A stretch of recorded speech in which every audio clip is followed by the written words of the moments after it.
ओम शांति। ओम शांति। तो मम्मा की बोली, जो हम ग्रस्त आश्रम या ग्रस्त धर्म के बारे में सुन रहे हैं, उस मुरली का एक पन्ना शेष रहा है, तो उसे भी आज हम सुनते हैं। मम्मा ने कहा, जब रोंग और राइट बताया जाता है तो वो बताने से बुराइयां निकलती हैं और अच्छाइयां आती जाती हैं। तो अच्छाई बनाने के लिए, अच्छा जीवन बनाने के लिए, और ग्रस्त धर्म ही अच्छा बनता है ना, तो अच्छा बनाने में क्या बुराई है?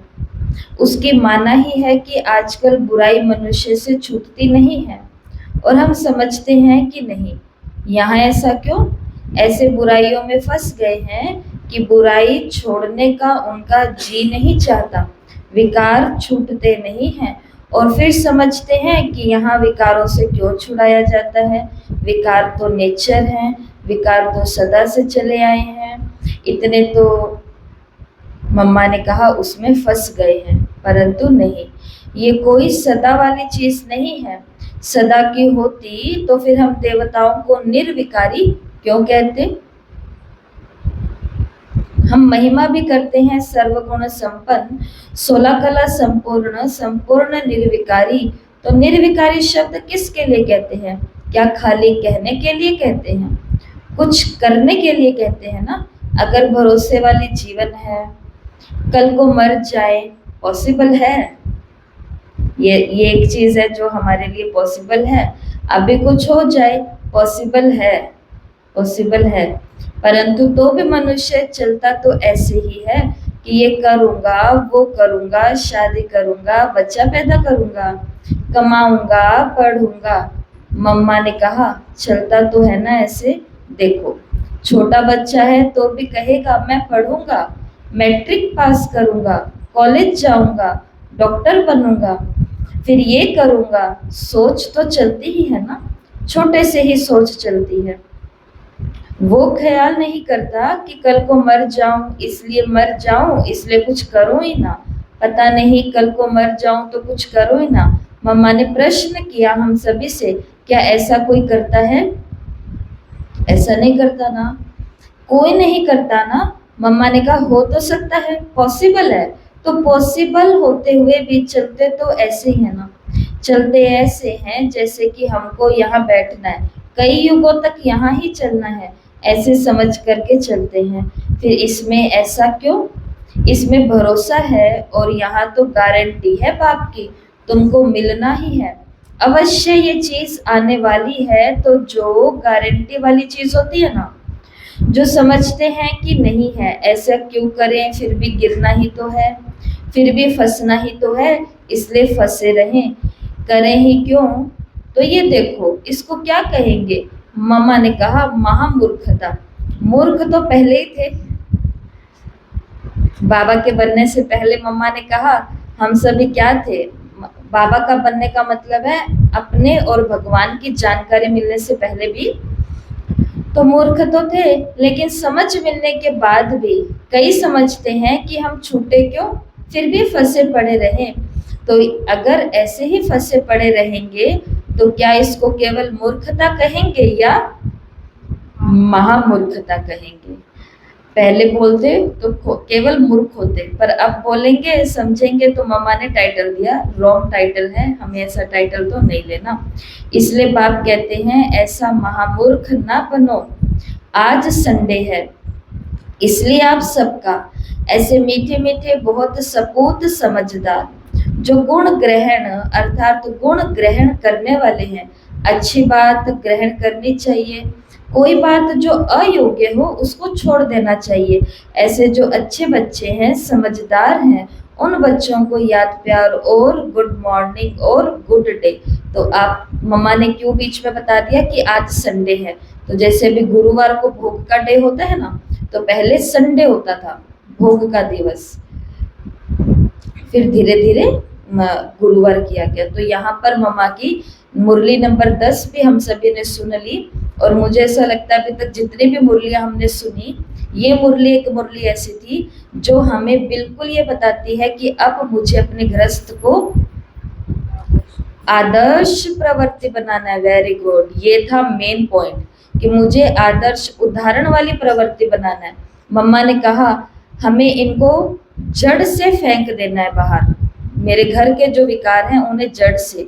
और फिर मम्मा ने कहा धर्म पत्नी है, धर्म पति है, दोनों का हक है एक दूसरे को बाबा का बनाना। ऐसा आज हम सुनते हैं मम्मा की मुरली नंबर 11 और मुरली का टॉपिक है बहुत अच्छा, जिसकी हम सभी को आवश्यकता है, सभी को आवश्यकता है। कर्म भोग समाप्त करने की विधि। कर्म भोग अचानक जो दुख आ रहे हैं हमारे सामने उनको समाप्त करने की विधि।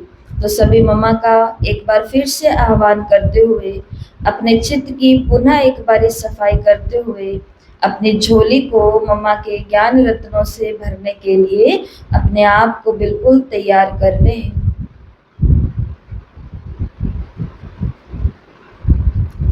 मम्मा ने कहा एक दुख होता है जो हम कर्म भोगनाएं भोगते हैं, उसी दुख से तो हमें छूटना है ना।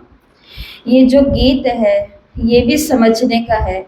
ऐसे नहीं है कि कांटों से क्या डरेंगे तो इसका मतलब है कि हम 5 विकार और दुख से क्या डरेंगे। मम्मा ने कहा नहीं, ये दुख तो हमें भोगना ही है। हाँ, उसी से अपने को छुड़ाने के लिए कोई कष्ट भी उठाना पड़े तो उसी कष्ट से क्या डरेंगे, समझा। जैसे गीता में भी कहा गया है ना कि अभी जो तुमको अमृत लगता है वो अंत में जहर है, उसी जहर से तो डरना चाहिए ना। और जो अभी तुमको जहर लगता है, जो अभी तुमको कठिन लगता है, वो अंत में तुम्हें अमृत लगेगा। अभी जो बातें बाबा की मर्यादाएं हमको कठोर लगती हैं कभी कभी, ये अंत में हमारे लिए अमृत का काम करेगा, रक्षा करेगा। और जो बातें अभी हमें अमृत लग रही है, जैसे कि इनके साथ तो बैठना पड़ता है, इनके साथ तो बोलना पड़ता है, इनके साथ तो निभाना पड़ता है, आदि आदि हम सभी को बातें मालूम है। मम्मा ने कहा इनसे डरो, क्योंकि ये जो आज अमृत लगने वाली बातें हैं ये अंत में हमारे लिए जहर बनेगी। मम्मा ने कहा तो वो अंत में अमृत है, तो अभी वाले जहर से डरना नहीं है। माना हमको कोई भी मेहनत या श्रीमत से डरना नहीं है, क्योंकि इसमें अंत सुखदायी होगा, समझा। पहले डिफिकल्ट लगता है, परीक्षाएं आती है, थोड़ा बहुत सितम सहन करना पड़ता है, वो तो जो भी हैं आएंगे ही। उन्होंने भी तो कष्ट सहन किए हैं ना। माना मम्मा कह रहे हैं जो यज्ञ की शुरुआत में भी आए थे उन्होंने भी ये परीक्षाएं दी, उन्होंने भी सितम सहे, उन्होंने भी ये कष्ट सहन करने पड़े। लेकिन वो कष्ट और वो जो हम अपने दुख के कष्ट भोगते हैं उन दोनों में अंतर है। ज्ञान में पुरुषार्थ करने के लिए अगर हमें किसी से 2 4 10 बातें सुननी पड़ रही है और आत्मा को थोड़ा सा दुख लग जाता है, मम्मा ने कहा वो दुख दुख नहीं है, वो कष्ट कष्ट नहीं है, वो अमृत के समान है। लेकिन हाँ, जो हम अपने किए हुए दुख को भोग रहे हैं उसके अंदर तो फिर फर्क है ही। गांधी था, गांधी को गोली लगी, कष्ट तो है, लेकिन ये कष्ट तो उसका अपना हो गया ना भाई, देश की सेवा के लिए। तो देश के लिए जिसमें उसने अपना जीवन जितना भी सफल किया, तो कहेंगे ना कि उसके सदके उसकी जान भी गई, या कोई सितम सहन किया तो कोई बड़ी बात नहीं। तो ये कष्ट और वो कष्ट जो हम भोग रहे हैं उसमें फर्क है। तो ये जो गीत है इसका भी अर्थ समझना है कि कांटों से हम क्या डरेंगे। ऐसा नहीं कि इसमें ये तकलीफ है, इसमें मुसीबत है, इसमें ये सितम सहन करने से डर के हम ऐसे ही रह जाए, नहीं, इसमें तो हमको हिम्मत रखनी चाहिए। अगर इसके लिए हमको कुछ सहन भी करना पड़े तो मैदान में आना चाहिए, क्योंकि इससे हमारी ही जीवन बनेगी।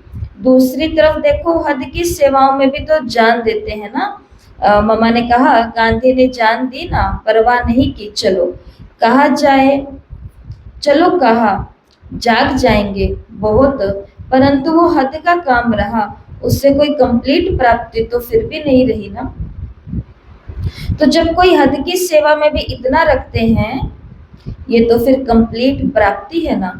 इसके लिए अगर थोड़ा बहुत गाली खानी पड़े, सुनना पड़े, कष्ट सहना पड़े, दुनिया का कुछ कुछ बुरा भला दुनिया कुछ बुरा भला करे या कुछ भी सहन करना पड़े तो उससे डरना नहीं है, समझा? तो ये बातें भी समझने की है, बाकी ऐसे नहीं कि दुख आए तेरा बाड़ा मीठा लागे। ऐसे तो बहुत है ना जो कहते हैं क्या ही ऐसे चढ़ना, जो दुख आया रोग आया ये आया। मम्मा ने कहा नहीं, उसका उपाय है तो क्यों नहीं वो लेना चाहिए, उसी से हम छूट सकते हैं। तो जो हमारे कर्मों से हमें भोगनी पड़ रही है, मम्मा ने कहा उससे तो छूटने का उपाय है, उसी से हम छूट सकते हैं, उस उपाय से ही। उसके लिए अगर हमको कुछ सहन करना पड़े तो फिर दूसरी बात। तो ये सभी चीजें समझने की है। मम्मा ने कहा बेचारे कई इन बातों के ज्ञान को ना समझने के कारण ऐसा समझ लेते हैं कि दुख तो ईश्वर ने दिया ना, तो उसको भी मीठा समझ करके भोगना चाहिए, फिर चाहे सुख दे चाहे दुख दे। वो भक्ति मार्ग में इन्होंने फिर ये मार्ग दिखला दिया है तसल्ली देने के लिए कि देखो भाई ये दुख आया, अगर उसको दुखी होकर के भोगेंगे तो दुख ज्यादा होगा, इसलिए ईश्वर ने अगर दुख दे भी दिया तो चलो ये भी मीठा है, भार थोड़ा हल्का हो जाएगा। तो इस दिल को थोड़ी तसल्ली लेने के लिए, भार हल्का करने के लिए टेम्परेरी तरीके से बैठ करके ये बातें बनाई हैं। परंतु मम्मा ने कहा परंतु ऐसा नहीं है, उसका कोई भाड़ा है या उसने हमको कोई दुख दिया है या उसने हमको कोई दुखी बनाया है। मम्मा ने कहा ऐसा नहीं है। तो जो दुख हमारे जीवन में आ रहा है, भाड़ा तो आपको पता है ना क्या होता है? एक भाड़ा होता है किराया, एक भाड़ा जैसे और तो भाषा का मुझे पता नहीं, पर राजस्थानी भाषा में बच्चों को बोलते कि चलो चलो थाना भाड़ो दरावा, मतलब कि चलो चलो तुमको चीजें दिलाते हैं, चीज ऐसा ही होता है ना।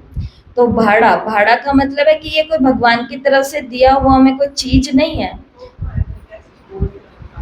हाँ हाँ, तो मम्मा ने कहा कि ये कोई भगवान का दिया हुआ भाड़ा नहीं है दुख, ये वास्तव में कैसे आया है? हमारे कर्म का परिणाम है, ये हमारे उल्टे कर्मों का नतीजा है। तो उसको तो हमें सुधारना चाहिए ना। मम्मा ने कहा मीठा करके खाने नहीं बैठ जाना दुख को, उसको क्या करना है, सुधारना है। परंतु उसको सुधारने की तो नॉलेज ही नहीं है ना कि किस तरीके से उसको सुधारे। इसलिए जब दुख आया तो उसका भाड़ा भी फिर मीठा करके भोगते हैं कि दुखी होकर के भोगेंगे, इससे अच्छा ईश्वर का दिया हुआ है ये समझ करके भोगेंगे तो थोड़ा ठंडा होगा, भोगना तीखा नहीं लगेगा। इसलिए कहते हैं ईश्वर ने दिया, बस। तो ईश्वर का दिया हुआ है तो अच्छा है या बुरा है ऐसे समझ करके, बुरे को अच्छा समझ करके चल लेते हैं। इसी तरह टेम्परेरी अपने मन को शांत करने के लिए ये अल्पकाल की शांति के तरीके ढूंढते हैं। लेकिन बाप तो हमको बैठ करके सिखाते हैं कि बच्चे प्रैक्टिकल सदा काल के लिए तुम्हारे पास शांति और सुख आए, वो किस तरीके से आएंगे उसी बातों को समझो। वो तो कहते हैं ना कि ये दुख मेरा नहीं है, ये तो तेरा है, इसको तू समझ और फिर समझ करके ऐसे कर्म मत कर जिससे तेरा और दुख बने। तो ये बनता है 5 विकारों के माया के संग से। अभी तो टोटल उसका संग छोड़ दो। मम्मा ने कहा जून मास का महीना तपस्या का महीना चल रहा है और मैं ऐसा समझती हूँ कि हम सभी अपने अपने जिम्मेवारियों में बहुत व्यस्त हैं। मेरे साथ 2 दिन से ऐसा ही हो रहा है, व्यस्तता के कारण हर शाम को 5 साढ़े 5 बजे ऐसा संकल्प आता है कि आज मम्मा की क्लास सबको कह दे कि आज नहीं होएगी। लेकिन फिर लगता है कि वो तो चल रहे हैं, अब इसमें भट्टी का क्या दोष है, इसको क्यों रोके हम बीच में। तो आओ तैयार हो, लाइट पंखा चलाओ, बैठो, लाइट कैमरा एक्शन। कहने का भाव है कि मम्मा की ये मुरलियां तो हमें सिखा रही हैं कि टोटली उनका संग छोड़ दो। किनका संग? ये जो संकल्प आता है कि आज की छुट्टी ले लेते हैं, कल करा लेंगे, तो बिजी हम सभी हैं। और आज तो मेरे को ये संकल्प भी आ गया कि आज तो माताएं भी 2-2.5 घंटा एक्स्ट्रा बिजी हो गई ना सेवा में। लेकिन क्या करें, मम्मा ने कहा है ये 5 विकार हैं, ये संकल्प विकल्प का जो खेल चल रहा है, माया अब हमारे पास सच में उस रूप में नहीं आएगी, इन छोटे छोटे रूपों में आएंगी, अलबेलेपन के रूप में आएगी। तो हमारी मम्मा तो हमें कह रही हैं कि अभी तो टोटल उनका संग छोड़ दो। ऐसा नहीं थोड़ा सा संग करो, थोड़ा सा छोड़ो। मम्मा ने कहा ना, टोटल उसका संग छोड़ दो। Hands up. हैंड्स अप किसको बोलते हैं? पुलिस के सामने कोई आ जाता है ना तो उसको बोलते हैं हैंड्स अप, कि अब अपने हथियार नीचे करो और हाथ ऊपर कर लो। हथियार नीचे करने का मतलब है समर्पण, सरेंडर। मम्मा ने कहा हैंड्स अप, हाथ खड़े कर लो अपने, सरेंडर। माया का एकदम संग छोड़ दो, जिससे बनता ही दुख है। ऐसे नहीं माया से कुछ सुख बनता है, नहीं, उससे बनता है केवल दुख। इसलिए दुख का तो संग छोड़ ही देना चाहिए ना। इसलिए बाप कहते हैं, मम्मा ने कहा कि बाबा क्या कहते हैं कि उसका संग छोड़ो और मेरा संग पकड़ो। तो मेरे से तो कोई ऐसा नहीं है जिसको कोई थोड़ा सुख और थोड़ा दुख मिले, नहीं। मेरे से तो सदा ही सुख है, मैं तो सदा ही सुख देता हूँ ना। मेरे को कहते ही है सुखदाता। तो अभी मेरे संग को पकड़ो। जब भक्ति मार्ग में भी जाने ना जाने बिना भी तुम मेरा संग पकड़ते हो, तो भी मैं तुमको अल्पकाल के लिए सुख देता हूँ। मैं देता हूँ, माया नहीं देती है सुख। वो ऐसा नहीं समझना कि भक्ति मार्ग में ये माया सुख देती है। वो भी सुख जो है भक्ति में, वो भी मैं देता हूँ, क्योंकि तुम जो करते हो वो ईश्वर अर्थ ही करते हो ना। भक्ति में भी हमने जो किया वो किसके अर्थ किया? भगवान के अर्थ किया।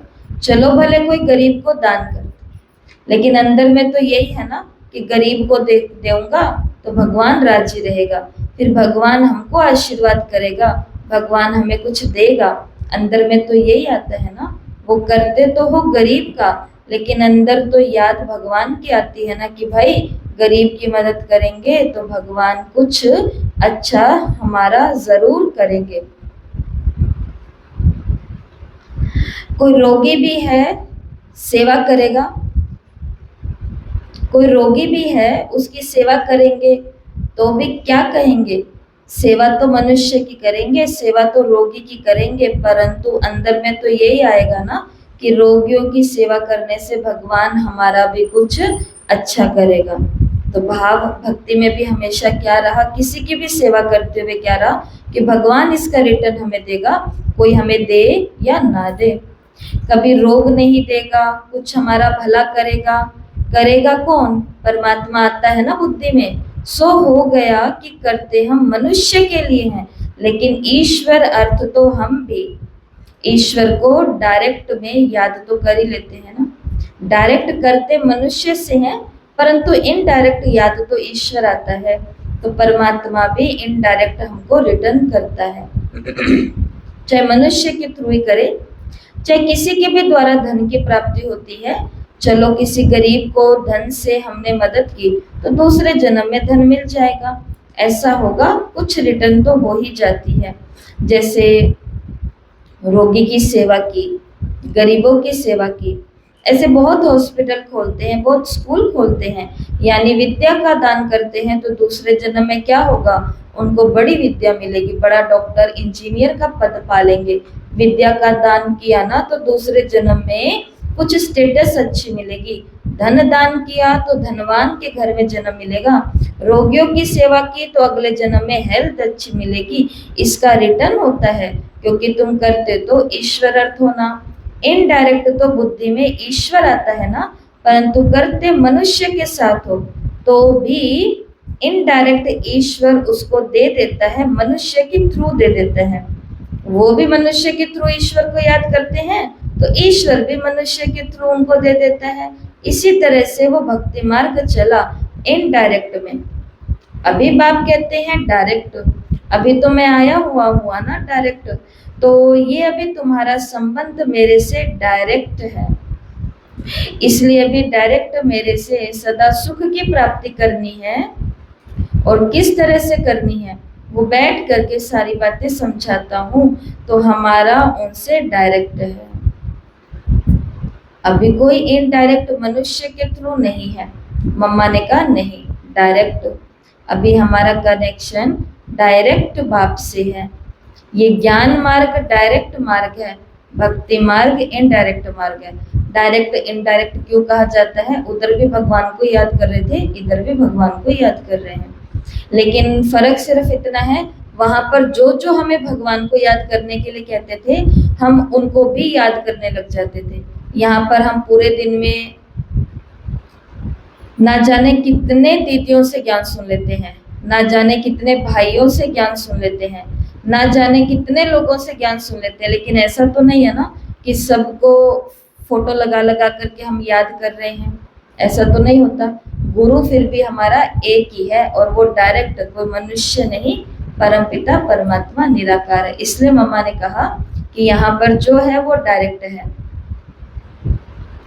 मनुष्यों के द्वारा जो मिला उसको ज्ञान नहीं कहेंगे, इसलिए कहते हैं वो तो भक्ति हुई, लेकिन ज्ञान देता ही मैं हूँ, ज्ञान दाता हूँ ना। मम्मा ने ऐसा क्यों कहा कि मनुष्य के द्वारा जो मिलता है वो ज्ञान नहीं है। ये मम्मा ने जो बात कही ये बाबा के ज्ञान की तुलना में कही, क्योंकि वहां पर जो भी मनुष्य ज्ञान देंगे वो ज्ञान कोई शास्त्र, कोई उपनिषद, कोई वेद, कोई पुराण को खोल करके देंगे। यहाँ पर हम जो ज्ञान सुनते हैं वो किसी भी किताब का नहीं है, वो डायरेक्ट भगवान से उद्घाटित होता है। ज्ञान सागर मैं हूँ, तो जो ज्ञान दाता भी मैं ही हूँ ना। ऐसे नहीं कि खाली ज्ञान का सागर हो, ज्ञान दाता मनुष्य है नहीं, सागर भी मैं हूँ, अथाह ज्ञान है मेरे पास, और दाता भी मैं हूँ। दाता का मतलब क्या होता है? एक समय ऐसा आता है जब मैं आ करके वो तुम्हें प्रैक्टिकल में देता भी हूँ। ऐसे नहीं कि खाली अपने लिए ही ज्ञान सागर हो। मैं अपने लिए ज्ञान रख करके क्या करूँगा? मुझे कोई अज्ञान थोड़ी ही है जो मैं ज्ञान रखूँ। ज्ञान मैं अपने पास रख करके मेरा कोई फायदा नहीं होगा। तुम्हारे पास ज्ञान का भी कुछ नाम होगा ना। हम अपने लिए रखें खाली मैं ही जानता रहूं, तो ये चोर चोरी करता है, ये खूनी खून करता है, खाली ये मैं ही जानता रहूं तो मेरा क्या फायदा हुआ? या चोर का भी कोई फायदा हुआ? चोर तो फिर भी चोरी ही करता रहेगा ना। मैं खाली जानता रहूं, मैं सबके अंदर को जानता रहूं नहीं। मम्मा ने कहा ये चोर है, ये खूनी है, ये करता है, वो बुरा करता है, खाली मैं देखता रहूं, मैं जानता रहूं, तो इससे उस चोर का क्या फायदा होगा? कितनी सुंदर गहरी बात मम्मा ने कही है कि भगवान अगर केवल ज्ञान का सागर ही है, माना कि वो सबको केवल जानता है, उससे नीचे वाले लोगों का क्या भला होगा? भला तो तब होगा जब वो ज्ञान सागर के साथ ज्ञान दाता बनेगा। वो चोर को बैठ करके बताएगा कि अरे भाई तुम चोरी का बुरा कर्म कर रहे हो, अगले जन्म में तुम्हें फिर लोगों से मांगना पड़ेगा, जिन जिन का लूटा है उनका चुकाना पड़ेगा, या मर्डर या कुछ भी ऐसी बातें हैं। बाबा ने कहा कि इसमें मेरा क्या फायदा हुआ? खाली सारा दिन मैं ये सोचता रहूं, मैं ये जानता हूं। उसे जानने का फायदा फिर तुमको देता हूं, फायदा देता हूं, तभी तो तुम मुझे याद करते हो, हे भगवान तू ऐसा है, हे भगवान तू ऐसा है। मेरी महिमा करते हो तो जरूर मैंने तुमको कुछ दिया है, तुमने मेरे से कुछ पाया है, तभी तो मेरी इतनी महिमा करते हो। कभी भी कोई मनुष्य से अगर कुछ ले लेता है, पा लेता है, तो भी एक दूसरे की कितनी महिमा करता है। मानो हम बाइक पर जा रहे हैं, स्कूटी बाइक किसी साधन पर हम जा रहे हैं, और जाते हुए मानो हमारी स्कूटी का स्टैंड जो है या बाइक का स्टैंड है वो नीचे लगा हुआ ही रह गया है भूले में, और हम रास्ते में जा रहे हैं और कोई हमें क्रॉस कर करके गए हैं, और जाते समय एकदम से वो हमें क्रॉस करके गए, और जाते समय हमारे कान में आवाज पड़ी कि बहन जी, भाई जी, आपकी बाइक स्कूटी का स्टैंड, बस इतना ही हमें सुना, स्टैंड। और वो तो आगे निकल के, हमने चेहरा भी नहीं देखा, उन्होंने हमारा चेहरा नहीं देखा हेलमेट में, हमने उनका चेहरा नहीं देखा हेलमेट में, लेकिन वो आगे निकल गए, क्या अंदर में हम उनका थैंक्स नहीं करेंगे? करेंगे ना। और घर आकर के हम एक दो जनों को बता भी देंगे कि आज मैं जा रही थी, मेरा साड़ी का पल्लू उसमें जाने वाला था, लेकिन किसी ने पीछे से कह दिया, अरे माता जी आपका चुन्नी संभालो। तो बाबा कह रहे हैं इस संसार में भी मनुष्य मनुष्य से कुछ लेता है, कुछ पाता है, तभी तो एक दो की महिमा करता है ना। या राह चलते सबकी महिमा हम करते रहते हैं, सबको याद करते हैं। बाबा मम्मा बाबा की तरफ से बता रहे हैं, तो फिर भगवान की इतनी महिमा क्यों करते हैं? भगवान को इतना मान क्यों देते हैं? क्या केवल इसलिए कि वो ऊपर से हमारे बारे में सब कुछ जानता है? क्या हम उसको याद इसलिए करते हैं? उसका गायन क्यों गाते हैं? उसको याद क्यों करते हैं? उसकी महिमा क्यों करते हैं? तो एक दो के प्रति वो कुछ करता है, तभी तो उसकी महिमा है ना। तभी तो सब परमात्मा को प्यार करते हैं, प्रेम करते हैं, और जब भी दुख आता है तो उसको याद जरूर करते हैं कि उसने हमारे दुख के समय पर हमको कोई सहायता की है, तो अपने उस सहायक को याद करते हैं। यही अभी सहायता की जरूरत है। अभी मनुष्य की सहायता से काम नहीं चलेगा। मुख्य वाक्य है आज की मम्मा की मुरली का ये वाला, कि अभी अभी कलयुग की अंतिम छोर पर हम खड़े हैं, और मम्मा ने कहा अभी हम सभी आत्माओं को जरूरत है सहारे की, और अभी मनुष्य की सहायता से हमारा काम नहीं चलेगा। अभी मनुष्य की सहायता नहीं चल पा सकेगी, तभी तो कहता हूँ मुझे याद करो। अभी हर आत्मा को किसकी जरूरत है? बाबा। अभी जो भी आए उसको एक ही मंत्र देना है। कौन सा मंत्र सीखा हमने अव्यक्त मुरली से?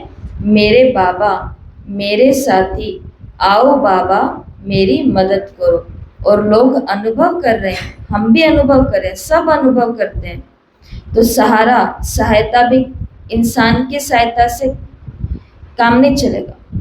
मम्मा ने कहा देखो देखो, जब सबसे दिल हट जाती है ना, तो भगवान को याद करते हैं। कोई से जब काम नहीं होता, बाप से, भाई से, इधर से उधर से, किसी से भी काम नहीं होता, तब कौन याद आता है? तब याद आता है बाबा, बहुत तेज याद आता है। उस समय किसी से पूछो ज्वालामुखी योग क्या होता है, उसके जैसा किसी को मालूम ही नहीं है। कि अभी जो मेरा कुछ मत बोलो, मुझे बिल्कुल मत परेशान करो, मुझे किसी से कोई लेना देना नहीं है, मेरा तो बस भाई एक भगवान से ही नाता है। वैराग्य क्या होता है उस समय पूछो। सारा ज्ञान हमारे सामने एक मिरर की तरह बिल्कुल साफ सुथरा हो जाता है कि भाई बाबा एकदम सही कहता है, दुनिया तो ऐसी ही है। लेकिन जैसे थोड़ी सी सुख की प्राप्ति होती है, थोड़ा बाबा बिंदी है ना, उसको हल्के में ले लेते हैं। तो मम्मा के पास बहुत सारे अनुभव थे ना लोगों के। तो मम्मा ने कहा कि जब किसी से हमारा काम नहीं होता, भाई से, बाप से, इधर से उधर से, तो फिर भगवान याद आता है और कहते हैं अभी तू ही है। सबसे जब नहीं बनती है ना, या फिर कोई ऐसी बात हो जाती है ना, फिर भगवान याद आता है, तो उसकी माना ही है, तो उसकी माना ही है कि हमारी किसी से ना प्राप्ति रही, तभी तो भगवान के द्वारा हमें कुछ प्राप्ति हुई ना, तभी वो याद आता है। माना मम्मा कह रहे हैं कोई ऐसी भगवान हमें क्यों याद आया? क्योंकि आत्मा के अंदर ये एक भान बैठा हुआ है कि जब मेरा कोई नहीं कर सकता, वो मेरा भगवान कर सकता है। जो मुझे कोई नहीं दे सकता, वो मुझे भगवान दे सकता है। क्योंकि किसी समय संगम पर उसने ऐसा दिया था जो, अब बताओ, जो बाबा हमको ये नॉलेज दे रहे हैं कि तुम आत्माओं में परमात्मा हूँ, मन मनाभव हो जाओ, मामेकम हो जाओ, कुछ भी बात आए बच्चे दिल से मुझे याद करो, बाबा हाजिर हो जाएंगे। आज की साकार मुरली सुबह की, ये दुनिया में हम कितना खर्च कर दें, कितनी खून पसीना बहा लें, कितना लोगों को राजी कर लें, तो भी क्या ऐसे टिप्स हमको मिल सकते हैं? नहीं मिल सकते। तो ये प्राप्तियां जो बाबा हमको अतीन्द्रिय सुख की कराता है ना, मम्मा ने कहा ये किसी समय हुई है, तभी मनुष्य आत्माएं उसको याद करती हैं। बाप कहते हैं कि तुम मनुष्यों को मनुष्य के द्वारा वो चीज जो डायरेक्ट भगवान से मिलने की है, वो नहीं मिल पाती, इसलिए फिर तुम मुझे याद करते हो, मैं आता हूँ। आता हूँ तो अभी मैं आया हुआ हूँ, डायरेक्ट आया हुआ हूँ। तो अभी अभी ही डायरेक्ट, इसलिए बाप कहते हैं अभी मैं डायरेक्ट तुमको ये सब समझा रहा हूँ और तुम भी मेरे से अभी संबंध, रिलेशन डायरेक्ट जोड़ सकते हो और जोड़ करके अभी मेरे से डायरेक्ट प्राप्ति भी कर सकते हो। वो मेरे से लो, जितना लेना चाहो उतना लो। मैं एक बहन हूँ और मुझे भाई के रूप में भाई से कुछ चाहिए। बाबा ने कहा मैं बनूंगा तुम्हारा भाई, जितना चाहिए उतना मेरे से ले लो। मैं एक बच्ची हूँ और मुझे माता पिता का प्यार चाहिए, माता पिता का सहारा चाहिए, उनका हाथ चाहिए, उनकी सिक्योरिटी चाहिए। बाबा ने कहा मेरे से जोड़ो संबंध और मेरे से वो वाली प्राप्ति ले लो। तो वो लेना चाहिए ना, तो ये बुद्धि में आनी चाहिए कि ये हमारा कोई मनुष्य के द्वारा नहीं, मनुष्य के द्वारा माना ऐसे नहीं समझना कि ब्रह्मा के द्वारा हमको मिलता है, नहीं, ब्रह्मा भी उसी से लेता है। वो तो सिर्फ ऑर्गन्स का, टेम्परेरी परमात्मा का सहारा है बोलने के लिए, बाकी सुनाते तो वो है ना। ऐसे नहीं कि ब्रह्मा सुनाते हैं, ब्रह्मा के थ्रू इन ऑर्गन्स का आधार लेकर के मैं सुनाता हूँ। गॉड जो नॉलेजफुल है वो सुनाता है और उसके साथ फिर ब्रह्मा भी सुनता है। उसकी भी सोल है ना, ब्रह्मा की सोल है, वो भी सुनती है, हम भी सुनते हैं, हम भी आत्माएं सुनते हैं। तो सुनाने वाला कौन है? सुनने वाली तो आत्मा है, सुनाने वाला बाप है। जैसे जिस शरीर में मैं आता हूँ उसको कान भी तो है ना, तो कानों से वो आत्मा सुनती है, मुख से मैं बोलता हूँ, एक साथ में दो चीजें चल रही होती है। दो सोल है ना, दो आत्माएं है ना। तो एक ऑर्गन को मैं लेता हूँ, लेकिन किसी टाइम वो भी बोलता है, किसी टाइम मैं भी बोलता हूँ। इसलिए जो ये साकार मुरलियां होती है, इसमें दो चीजें पकड़ने की कोशिश करा करो कि आज की मुरली को सारा काम कर करके फ्री होकर के मैं बैठी हूँ, पढ़ती हूँ। मुरली के अंदर बस दो बातें ढूंढो, शिव बाबा का ज्ञान है और ब्रह्मा बाबा के अनुभव है। और कोई कोई लाइन तो बिल्कुल आपको पता चल जाएगी कि ये ब्रह्मा बाबा ने कही है। जैसे कि मैं भी भोजन करने बैठता हूँ तो बाबा की याद भूल जाता हूँ, ये कौन कह रहा है? ये ब्रह्मा बाबा ही कह रहा है, शिव बाबा तो नहीं कहेगा। कई बातें हैं जो हमको बिल्कुल साफ पता चल जाती है, ये ब्रह्मा बाबा बोले बीच में। कई बातें हैं जो हमको थोड़ी सी मेहनत करनी पड़ती है और पकड़ में आ जाती है। जैसे गांधी जी की बात मुरली में आ गई, नेहरू की बात मुरली में आ गई। ये अनुभव किसके थे? ये ब्रह्मा बाबा के अनुभव थे, क्योंकि वो भारत पाकिस्तान अलग हो रहे थे, सब चीजें चल रही थी। तो ये सारी बातों की जानकारी, लोगों के नाम, ये ब्रह्मा बाबा के पास हिस्ट्री थी इनकी। तो मुरली के अंदर कितनी बातें होती है? दो बातें होती है, दो बातें होती है, चार सब्जेक्ट होते हैं। ज्ञान की बात होगी, योग की बात होगी, धारणा की बात होगी, सेवा की बात होगी, और शिव बाबा का ज्ञान होगा, ब्रह्मा बाबा के अनुभव होंगे। इसलिए मम्मा ने आज की मुरली में ये क्लियर भी कर दिया है कि दो सोल होती हैं और उसमें से शिव बाबा जो है वो मुख का आधार लेते हैं, लेकिन बीच बीच में किसी किसी टाइम ब्रह्मा बाबा भी बोलते हैं। ऐसे भी नहीं कि सारा समय मैं बोलता हूँ, चलो घंटा डेढ़ मुरली चलाई बाबा ने, तो ऐसे भी नहीं कि घंटा डेढ़ बाबा नहीं बोला, शिव बाबा नहीं बोला, नहीं, बीच में ब्रह्मा भी बोलता है। जैसे हम आत्माएं भी बोल सकती है ना, कंटिन्यू दीदी तो नहीं बोलते हैं ना, बीच बीच में और भी लोग बोलते हैं जब पूछते हैं या कोई बात ऐसी चलती है।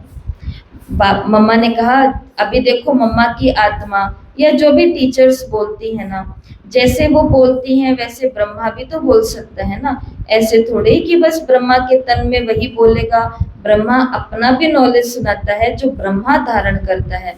तो इसी तरह से डबल सोल सुनाते हैं, परंतु ये समझना है कि कौन सी पॉइंट बाबा सुनाते हैं। कोई नई बात होगी तो वो सुनाएगा, क्योंकि नई तो वही सुनाएगा ना। हम सुनी हुई सुना सकते हैं, तो हम सुनाएंगे सुनी हुई बातें, थोड़ा विचार सागर मंथन करी हुई बातें, कुछ अपने ढंग से सुनाएंगे, लेकिन बातें उसके द्वारा ही जो मिली है, जानकारी उसके द्वारा ही जो मिली है। जैसे परमात्मा सर्वव्यापी नहीं है, ये नई बात है, तो ये जानकारी कहाँ से मिली? परमात्मा से। लेकिन इसको अपने ढंग से समझा रहे हैं हम।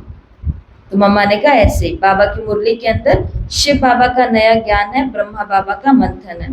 तो अभी इस मुरली को हम आगे सुनेंगे कल। आज का समय सीमा पूरी होती है। Page number 211 211। अच्छा, ओम शांति।